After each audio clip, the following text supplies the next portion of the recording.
Selamat malam Bu Agustin, kami dari kelompok 1 akan mempresentasikan proyek UAS kami yaitu analisis sistem kerja perakitan pulpen standar AE8 Alpha tip 0.5.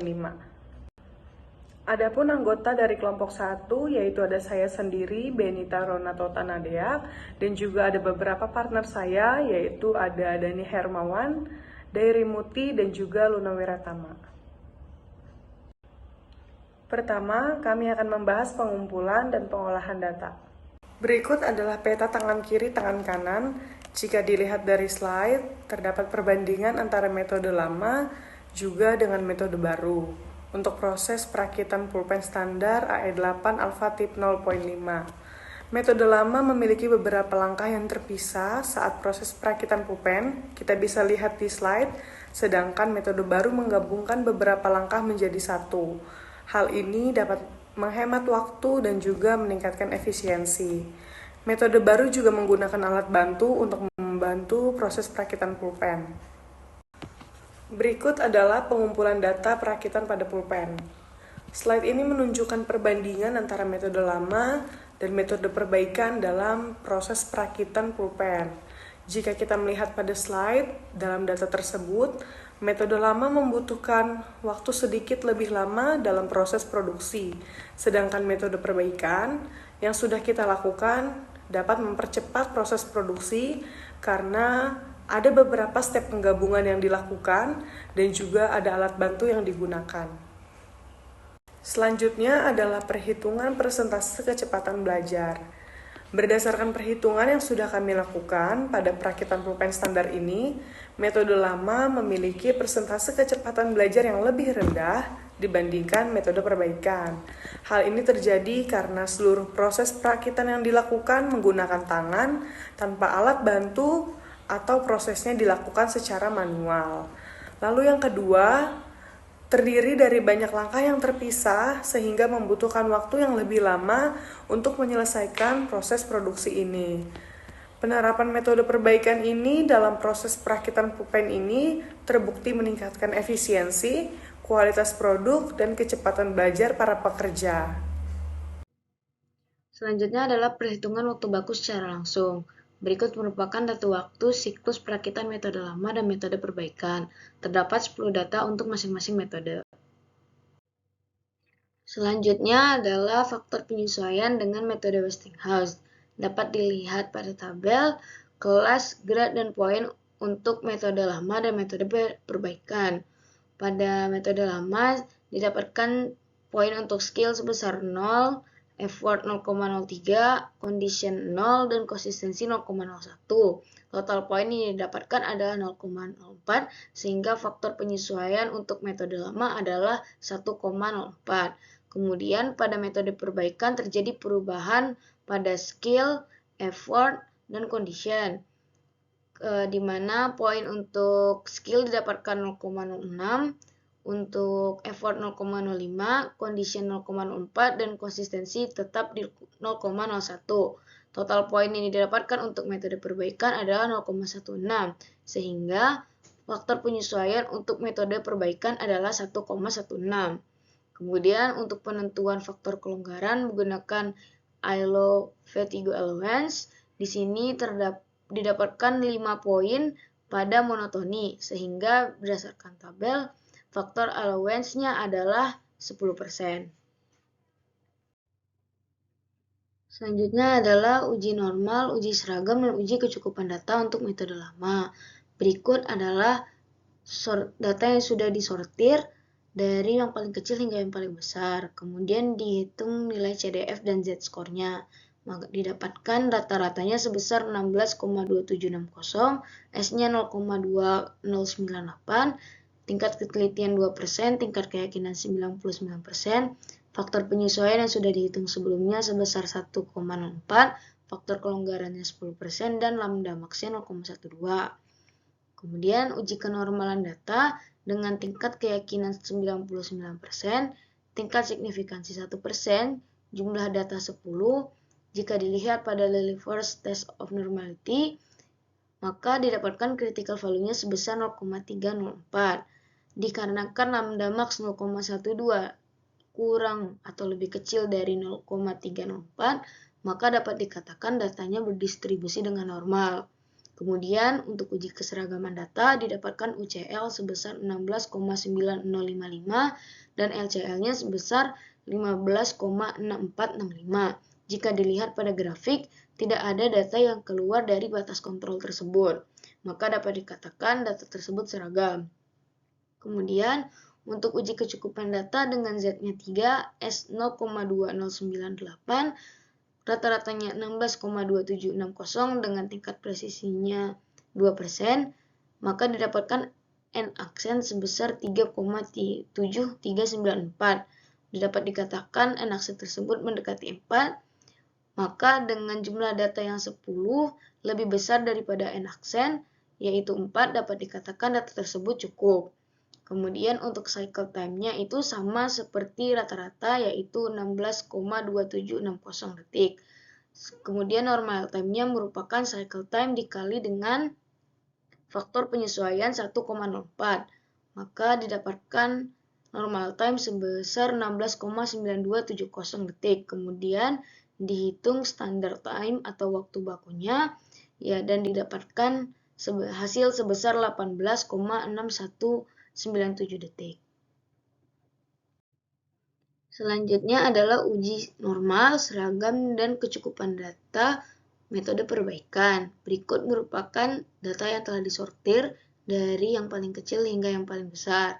Kemudian dihitung nilai CDF dan Z-score-nya, didapatkan rata-rata sebesar 13,2120, S-nya 0,0547, tingkat ketelitiannya 2%, tingkat keyakinan 99%, faktor penyesuaian yang sudah dihitung tadi sebesar 1,16, faktor kelonggarannya 10%, dan lambda max-nya 0,17.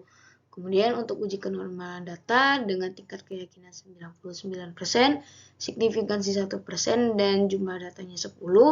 Jika dilihat dari tabel Lilliefors Test of Normality, maka didapatkan critical value sebesar 0,304.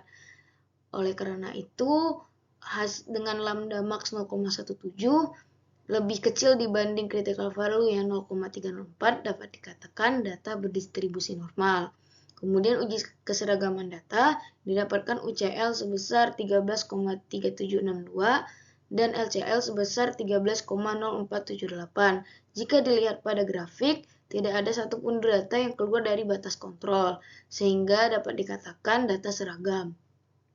Kemudian, untuk uji kecukupan data dengan Z3, S 0,0547, rata-rata 13,2120, dan persen presisi 2%, didapatkan N aksen sebesar 0,3861, dapat dikatakan N aksen mendekati 1 dengan jumlah data 10 yang dimana lebih dari N aksen yaitu 1, maka dapat dikatakan data cukup. Kemudian cycle time merupakan sama dengan rata-rata yaitu 13,2120. Kemudian untuk normal time dimana didapatkan 15,3259. Kemudian dilakukan perhitungan waktu baku secara langsung untuk metode perbaikan, didapatkan hasil sebesar 16,8585 detik. Untuk berikutnya adalah perhitungan waktu baku secara tidak langsung dengan menggunakan metode MTM atau Method Time Measurement. Ini adalah layout perakitan metode lama, dan ini adalah tabel jarak masing-masing komponen terhadap titik perakitan dengan menggunakan satuan inch. Untuk berikutnya ini adalah tabel MTM, kemudian ini adalah notasi MTM tangan kiri, ini adalah notasi MTM tangan kanan yang masing-masing terdapat TMU atau Time Measurement Unit, kemudian frekuensi adalah banyaknya perulangan, kemudian perhitungan time ini berdasarkan simultan motion tabel, dan ini adalah total TMU sebanyak 235,4 TMU. Untuk selanjutnya yaitu perhitungan waktu baku secara tidak langsung dengan menggunakan metode MTM. Total TMU didapatkan 235,4 berdasarkan tabel MTM, sedangkan 1 TMU sama dengan 1 kali 10 pangkat minus 5. Sehingga untuk mencari waktu normal dalam satuan second adalah 235,4 kali 0,036 sama dengan 8,47 second. Kemudian kita mencari persen allowance. Berdasarkan tabel ILO fatigue, didapatkan total 7 poin berasal dari short cycle dan monotomy. Kemudian kita konversi ke dalam tabel allowance, didapatkan 11%. Kemudian dicari waktu baku sama dengan waktu normal dikali 1 tambah persen allowance sama dengan 9,4065 second. Baik, selanjutnya akan saya lanjutkan pada bagian analisis dan juga usulan perbaikan. Di sini dapat terlihat persamaan kurva belajar dari masing-masing praktikan. Dari kurva belajar ini dapat diketahui bahwa yang pertama, eksponen N ini menentukan kemiringan kurva belajar. Jadi nilai yang lebih kecil menunjukkan penurunan yang lebih cepat dalam waktu siklus seiring dengan peningkatan jumlah siklus atau unit produksi. Misalnya di sini data dari Dairi Muti Hidayat pada metode lama memiliki eksponen N yang paling rendah, yang berarti menunjukkan penurunan waktu siklus yang cepat. Kemudian intercept log K menentukan tingkat waktu siklus awal. Jadi nilai yang lebih tinggi dari log K ini menunjukkan waktu siklus yang lebih tinggi untuk siklus pertama. Misalnya untuk operator Dairi Muti Hidayat juga. Jadi pada metode baru ini memiliki intercept yang lebih tinggi di 1,278 yang menunjukkan bahwa waktu siklus awal ini lebih tinggi dibandingkan dengan praktikan lainnya. Kemudian, beberapa praktikan mengalami perubahan dalam eksponen N dan juga intercept dari log K ketika beralih dari metode yang lama ke metode baru. Misalnya di sini praktikan Benita Ronato Tanadea yang memiliki perubahan signifikan dalam eksponen N dari minus 0,0272 menjadi minus 0,0151 dan juga intercept log-nya dari 1,1876 menjadi 1,1266.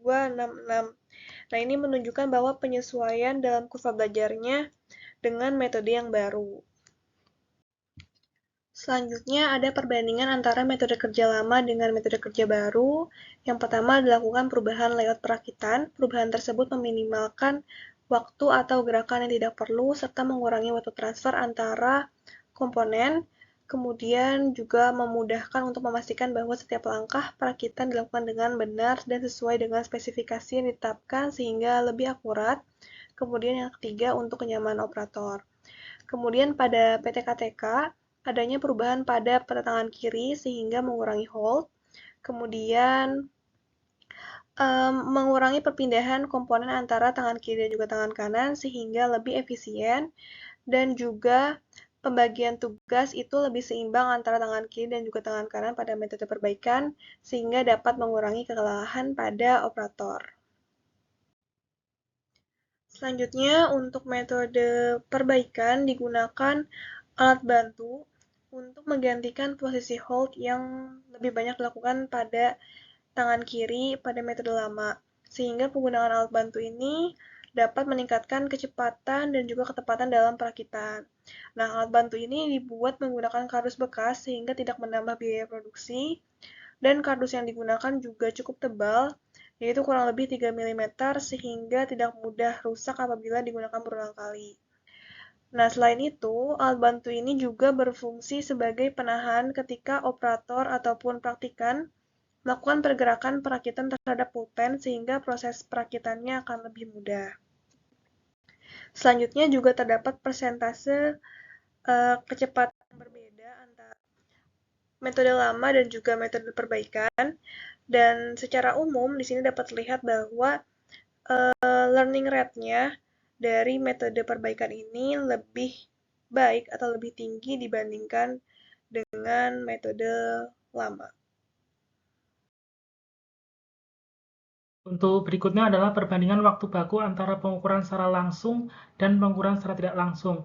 Berdasarkan perhitungan yang telah kita dapatkan, untuk pengukuran secara tidak langsung atau MTM, nilainya lebih kecil dibandingkan dengan pengukuran secara langsung atau stopwatch. Hal itu dikarenakan oleh beberapa faktor, di antaranya adalah MTM mengabaikan faktor kelelahan dan gangguan, dan yang lainnya adalah stopwatch rentan terhadap kesalahan manusia.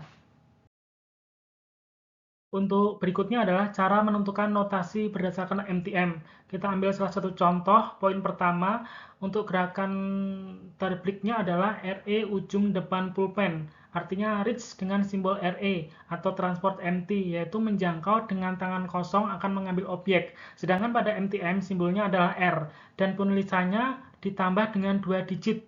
Digit pertama adalah jarak perpindahan atau distance move, sedangkan digit selanjutnya adalah jenis atau case benda yang akan dijangkau.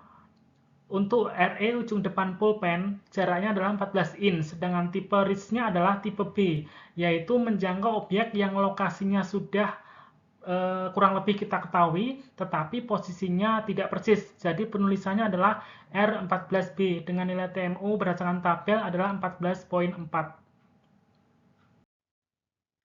Selanjutnya adalah kesimpulan dan saran. Untuk kesimpulan yang pertama, peningkatan waktu perakitan. Jadi pada metode perbaikan menunjukkan peningkatan signifikan dalam waktu perakitan dibandingkan dengan metode lama. Yang kedua, tingkat pembelajaran yang lebih cepat. Hal ini tercermin dari persentase kecepatan belajar yang lebih tinggi dibandingkan dengan metode lama. Kemudian juga yang ketiga ada peningkatan efisiensi, akurasi, dan juga kenyamanan kerja akibat adanya perubahan layout, peta tangan kiri dan kanan, dan penggunaan alat bantu pada metode yang baru atau metode perbaikan. Kemudian yang keempat, peningkatan faktor penyesuaian dengan metode Westinghouse. Ini menandakan adanya perbaikan dalam kategori skill, effort, kondisi, dan juga konsistensi ketika praktikan ini beralih dari cara lama ke cara baru yang lebih baik. Kemudian, yang kelima, nilai percent allowance yang rendah itu menandakan bahwa kondisi lingkungan dan faktor-faktor lainnya tidak memberikan dampak signifikan terhadap waktu perakitan. Kemudian yang keenam, hasil uji normalitas, uji keseragaman, dan juga kecukupan data itu menunjukkan bahwa kedua metode memiliki data yang berdistribusi normal, seragam, dan juga cukup sehingga kita dapat melakukan analisa yang telah kita lakukan ini. Kemudian yang ketujuh, jadi dari analisa yang telah kita lakukan juga dapat disimpulkan bahwa metode pengukuran tak langsung atau MTM itu umumnya menghasilkan nilai waktu baku yang lebih kecil dibandingkan dengan metode pengukuran langsung atau dengan stopwatch karena mungkin adanya berbagai faktor seperti pengabaian kelelahan dan juga gangguan eksternal lainnya. Kemudian untuk saran dari kelompok kami mungkin untuk pembaca ataupun untuk analis selanjutnya. Yang pertama, mungkin perlu ditambahkan rincian lebih lanjut terhadap perbaikan yang diusulkan baik dari segi biaya ataupun mungkin adanya pengaruh terhadap kualitas produk. Kemudian yang kedua, apabila telah dilakukan implementasi perbaikan, itu penting untuk terus mengevaluasi dan juga mengoptimalisasi layout perakitan untuk meminimalkan waktu dan juga gerakan yang tidak perlu, serta juga dapat mengurangi waktu transfer antara komponen yang ada. Nah, hal ini akan membantu dalam mengoptimalkan aliran kerja dan juga memastikan setiap langkah perakitan yang dilakukan ini dilakukan dengan efisien. Kemudian, yang ketiga, adanya variasi dari persentase learning rate dari masing-masing praktikan yang mencoba perakitan pulpen ini menunjukkan bahwa adanya perbedaan kemampuan dari operator dalam melakukan pekerjaan yang baru, sehingga dalam dunia industri memberikan pelatihan yang cukup kepada pekerja adalah hal yang penting untuk mengadaptasi perubahan layout dan juga penggunaan alat bantu baru yang ada di tempat kerja atau mungkin untuk pekerja-pekerja yang baru memasuki dunia kerja. Jadi perlu dipastikan bahwa mereka memahami betul bagaimana cara terbaik untuk menggunakan alat bantu ataupun cara kerja yang dilakukan agar proses pekerjaan itu menjadi lebih efisien. Kemudian yang keempat, layout perakitan dan juga penggunaan alat bantu itu juga perlu memperhatikan aspek ergonomi untuk meningkatkan kenyamanan kerja praktikan. Jadi lingkungan kerja yang nyaman itu akan membantu mengurangi kelelahan dan juga meningkatkan produktivitas dari operator secara keseluruhan. Baik, sekian adalah presentasi dari hasil analisa kami, kelompok 1. Terima kasih atas perhatiannya.